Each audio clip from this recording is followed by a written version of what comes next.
Hi there. In this video I'm going to talk you through the process of your musical composition for GCSE music as a general guide. I'm not following any specific exam board structure, but I'm taking a more general approach to the musical composition that you're going to be asked to do. So let's first have a look at the success criteria that most of the exam boards will expect. So they're looking for distinctive melodies or rhythms that are well-shaped phrases. They're looking for harmonies that work with the melody.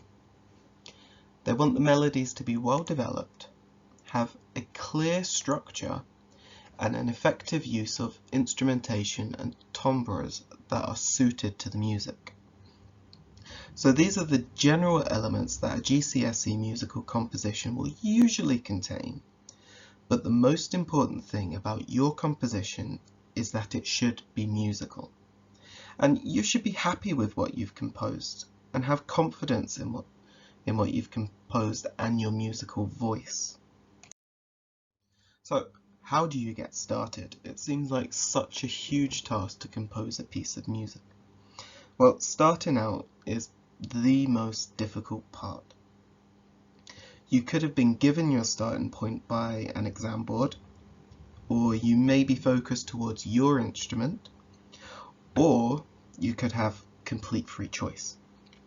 So if you're stuck for a starting place, think about some note patterns, some pictures, a sequence of actions, or even a set of words.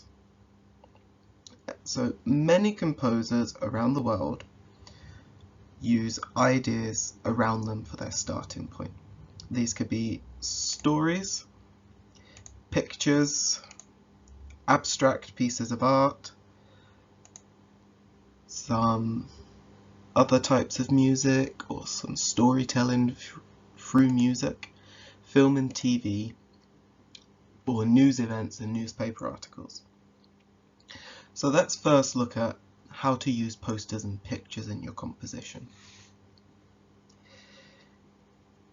If we look at some composers who have used visual stimuli, they see it as very important. If we look, for example, at John Lennon, he used visual sources in some of his important pieces. For example, most of the lyrics for Benefit for Mr. Kite came from a fairground poster, and the musical background makes extensive use of sounds that you would hear in the fairground. If we look at the composer Erilyn Wallen, she used abstract art in her compositions, and she translated the moods and textures of this abstract art in her piece Mondrian. And she used a combination of traditional woodwind instrument sounds and harmonics that you can get on string instruments to create the sound that she was looking for. Composers that have used stories, these can help create a structure for music and stimulate some ideas. So, one of the most famous examples of music being created from a story would be Peter and the Wolf.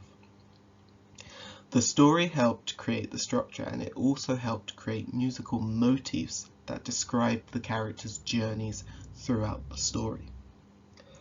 Paul Leonard Morgan, who's a BAFTA award-winning composer, used his experience of arranging music for pop and rock bands to influence his scoring and shape his sound in film and television work. And finally, when we come to news events and newspaper articles, Steve Reich, who is an important figure in minimalist music, used historical events, both past and present, when he was composing his work. And his piece, Different Trains, is a reflection on the Holocaust. So, experimenting and developing. This is often quite an overlooked part of composing, but it's one of the really important ones.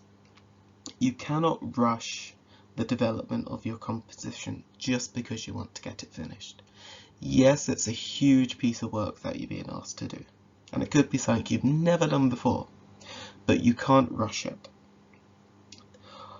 You just need that idea. And once you have your idea, it's important that you try to develop it. All good music is made up of musical ideas that have been developed.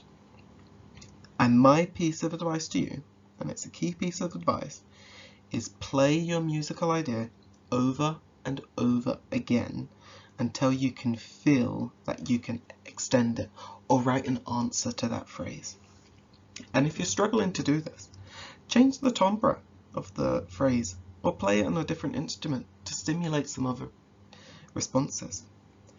The knowing where to start is one of the most difficult things when it comes to composing your own piece of music.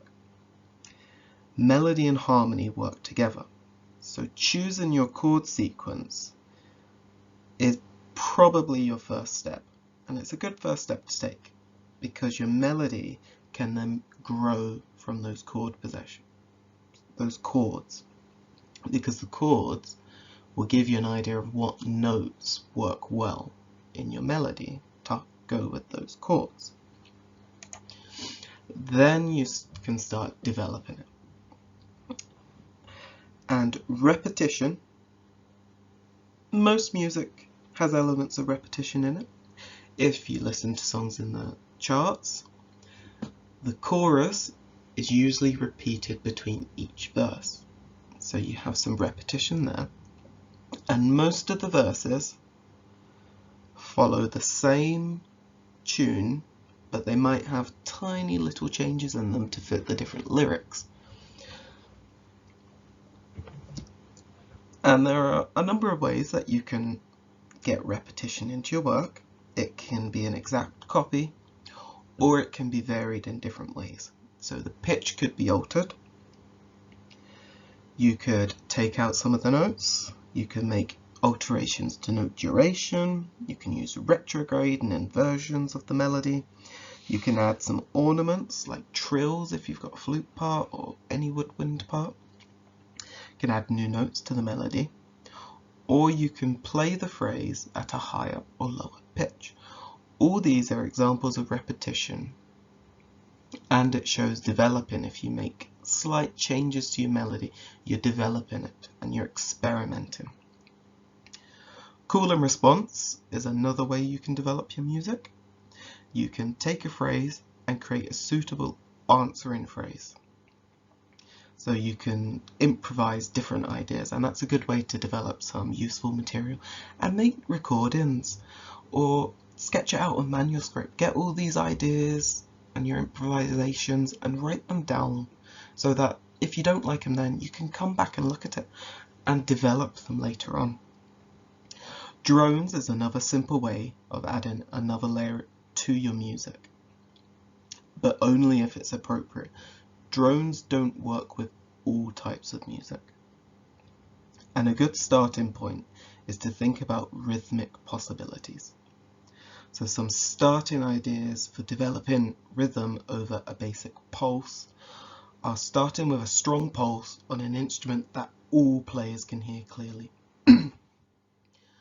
So if you're having a drone or a rhythmic undertone pulse, it needs to be heard.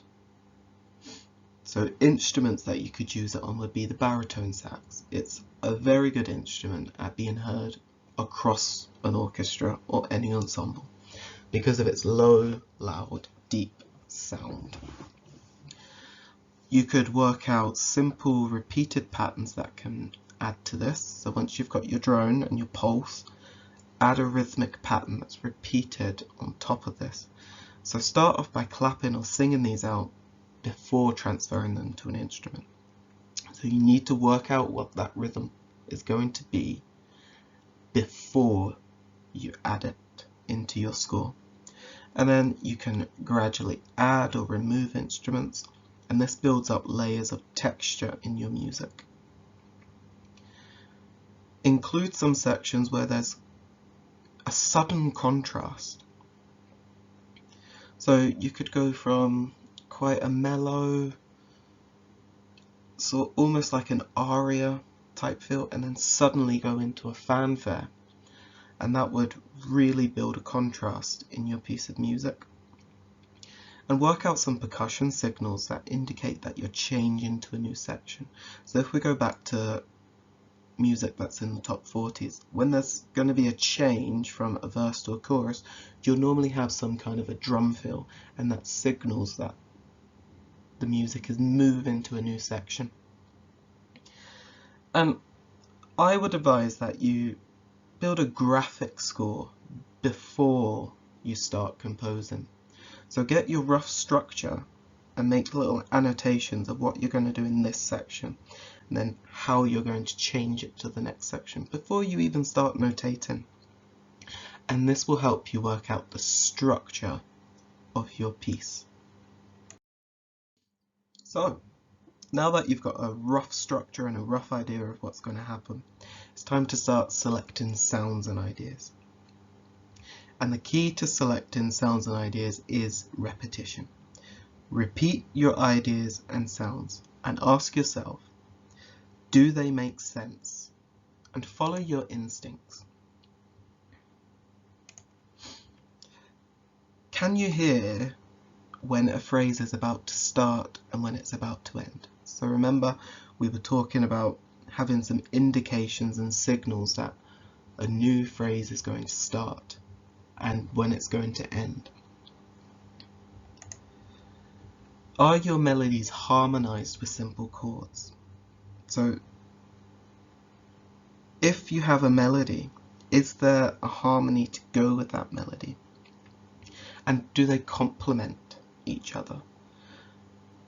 These are two indicators of a well-crafted composition, knowing when a phrase is going to start and when it's going to end, and is there a harmony in there that's complemented with simple chords.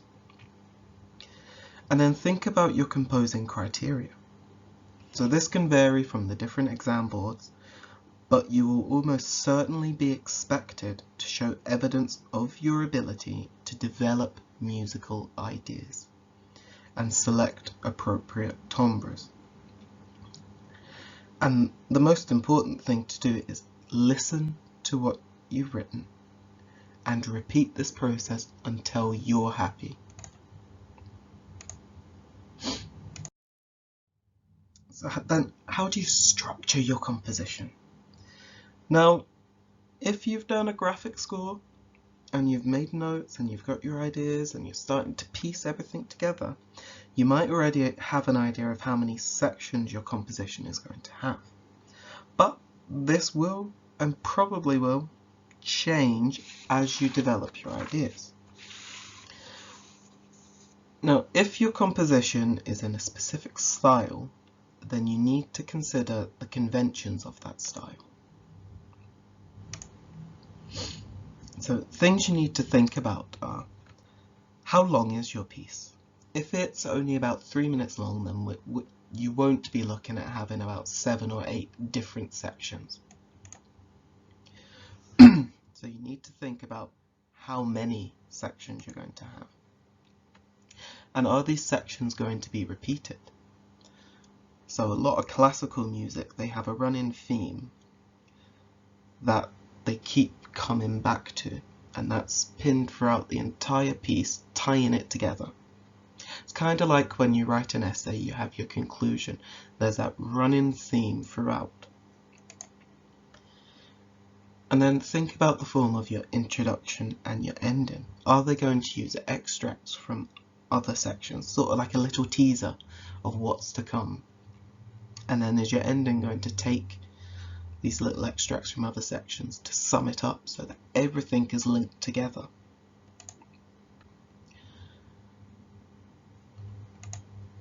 And are you going to have a bridge or a contrasting part in the middle section? Again, if we go back to music that's in the top 40s, they usually have a bridge, and Adele is a good example of this. She will have a middle 8 or a bridge or a contrasting middle section that is different to the rest of her songs. And that's what keeps the listener engaged, is we've suddenly got this big change and it's contrasting to the rest of the song, and it keeps us hooked because we don't know what's coming next. Is this a change to the whole song? Is the rest of the song going to be like this? Or is it going back to where it was? And it keeps that story flowing. Now, many exam boards expect a clear structure in your composition. So it's important to give yourself time when deciding on the structure rather than letting it evolve by accident. And that's where we come back to your planning, your graphical score. Having that structure almost penciled out, not penned out, penciled out, so that it can change, but you know what's coming and you've planned it. And then we come to a stage that is quite easily overlooked when you're composing, and that's reviewing and evaluating your piece. You need to think about these questions when you look back and evaluate your piece. How far does your piece go to fulfill the composition brief? So when you have finished and you're looking at it, go back to that success criteria that your exam board has set you and go through it. Does it make sense? So does your whole piece of music that you've composed make sense as a whole? Does it flow? Or is it one section that suddenly changes to another one and there's no build up, it's not tied together? If there's a less attractive sounding section, why is this? So go back, listen to it and see, are there any tweaks that you can make to make it work? And then can you identify exactly what needs to change? Is it the instrumentation? Would a particular part sound better on woodwind rather than brass? Or if you're having a little duet, would a trumpet and a flute, would that work? Or would the trumpet overpower the flute? Would it be better with a clarinet and a flute? And this, have you built up texture? So is it filled out, or does the section sound empty? Is the harmony not coming through to complement the melody? So don't be afraid to revisit previous stages of your composition as many times as you need to refine your music. It's very rare that a composer will finish composing one section and move on to the next and never come back to it. You need to go back and look at those success criteria at the beginning and self-assess your work against it. Have you achieved all those expectations? And if not, go back, have a look, go section by section if you need to, listen to it, make little tweaks, and save your work. That's really important. Save it. If you're using Sibelius or Finale or any notation software, I would actually save different versions so that if I've made a tweak, I would have another version and the previous version as separate files so that I can go back if I want to. I've got a copy there. If I've made some changes that I don't like, I can go back to a previous version and say, oh, I actually preferred it that way. So that's all I've got to say on the matter. I will be doing some more videos and maybe a demonstration of me composing a GCSE standard piece of music. So let me know if that's something you'd be interested in. And I hope that was helpful. See ya!